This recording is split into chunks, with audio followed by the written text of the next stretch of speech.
Hi, I'm Tim. Welcome to Watchbox and thanks for logging on. If you love this watch, email me, tmosso at thewatchbox.com, your purchase and pricing email question line for buying this or any watch you see here on our channel or on our website. It's in the description below. Reach out to me at tmosso at thewatchbox.com. Today we are discussing the Lange Sohne Lange 1 time zone in white gold, 41.9 millimeters in the original Grand Lange 1 case. This is a model that was launched back in 2005 and combines dual time with world time capability. So nearly 42 millimeters in diameter. The watch measures 11.5 millimeters thick, so it's actually about half a millimeter thinner than a Rolex Daytona. It's 50 millimeters from lug to lug, and it has a 22 millimeter spacing between the lugs. Throw it on my wrist, it's got impressive presence, but it's not overbearing.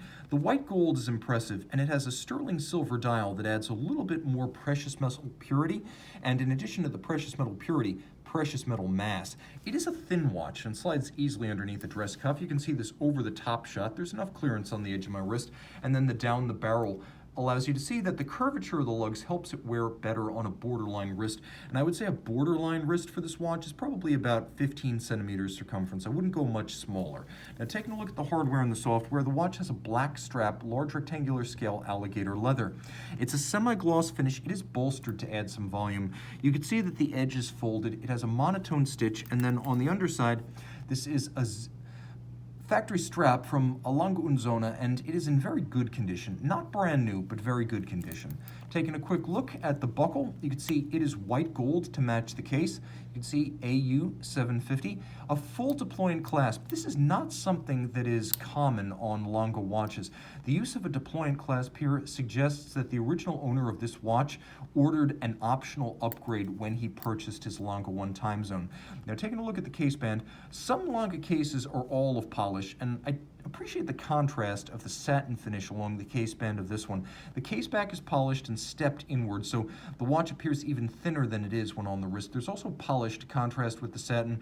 You can see the bezel has a domed portion, but it also has a vertical portion, and then the lugs in traditional Lange 1 fashion are stepped out from the case. Rolling it over, you can see there is a crown branded a Lange Sohne, and then there are two pushers. This one adjusts the date, this one adjusts the travel time function. We'll talk a little bit about how that works in a moment. I mentioned that the dial is sterling silver, and so it is. Silver 925, and it is then galvanized this silver white that you see here. Outboard, you have reference cities, 24 of them representing the 24 principal time zones. You have a second time zone down here with the night-day indicator.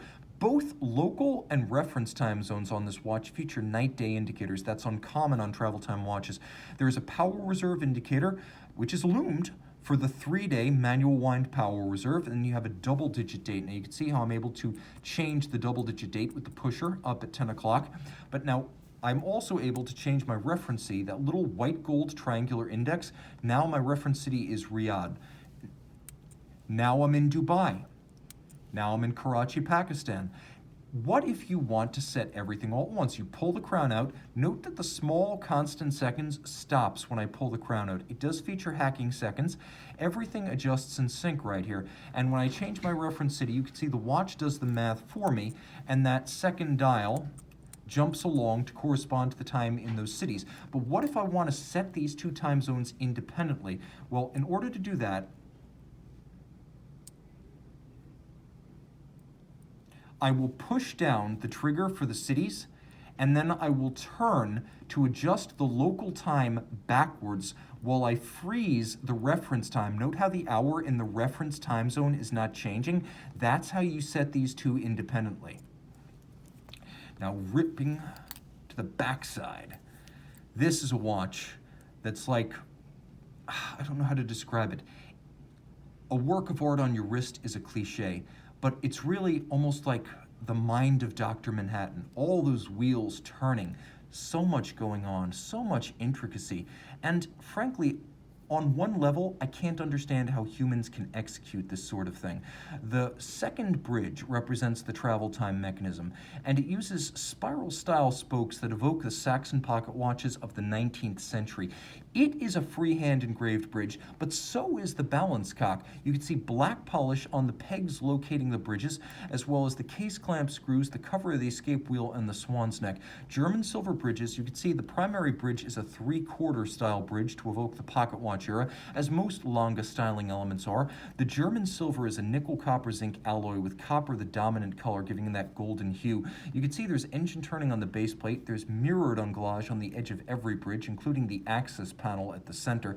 You'll appreciate the fact that screws are both black polished and fired blue on this movement. And then we have glasuta stripes across the bridges and golden chiton holding the pivot jewels of the drivetrain. Golden chiton are not necessary with modern manufacturing tolerances. They are there, again, in a nod to the pocket watchmaking past of East Germany. 5-position chronometer style adjustment, and it pivots on 54 jewels, all of this beating away at 21,600 vibrations per hour, beautifully executed and 30 meters water resistant. Email tmosso@thewatchbox.com for purchase and pricing details. And we're back with the Lange 1 time zone. Note that even the power reserve is loomed.